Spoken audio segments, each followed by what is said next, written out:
Russia তেল ফ্যাক্টরিতে হামলা এই নিয়ে বিশ্ববাজারে নতুন আতঙ্ক। নমস্কার বন্ধুরা, আজকে আমরা কথা বলবো রাশিয়া তেল ফ্যাক্টরির ড্রোন নিয়ে হামলা। এর পেছনে কারণ বা এর পেছনের প্রভাব আন্তর্জাতিক তেল বাজারে কেমন হতে পারে। চলুন এখন বলি রাশিয়া তেল বাজারে কি হচ্ছে। গত কয়েক সপ্তাহে রাশিয়ার তেল ফ্যাক্টরিতে ইউক্রেনের ড্রোন হামলা হচ্ছে। বিশেষ করে দক্ষিণ রাশিয়ায় তেল ফ্যাক্টরিতে আগুন লাগানো বা বিস্ফোরণের ঘটনা ঘটছে। এইসব তেল ফ্যাক্টরিতে প্রতিক্রিয়াকরণ সাময়িকভাবে বন্ধ হয়ে গেছে, যার কারণে উৎপাদন কমে গেছে লক্ষ লক্ষ ব্যারেল। রাশিয়া হলো বিশ্বের অন্যতম তেল রপ্তানি করা দেশ। এই ফ্যাক্টরিতে আঘাত করা মানে শুধু রাশিয়ার ক্ষতি নয়, এর প্রভাব পড়বে গোটা বিশ্ববাজারে। বিশেষজ্ঞরা বলেছেন এই হামলার ফলে তেলের দাম আবার বাড়তেও পারে। ইউরোপ ও এশিয়ার বাজারে এরই মধ্যে কিছু প্রভাব পড়তে শুরু করেছে। বিশেষ করে ভারত ও চীনের মতো দেশ যারা রাশিয়ার সঙ্গে তেল কিনে থাকে তারা চিন্তায় পড়েছে।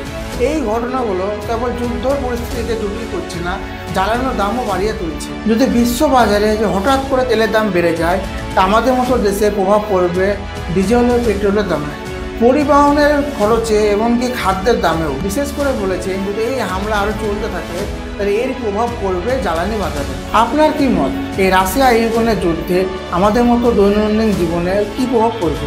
তেলের দামে এই উত্থান কি আর থামবে?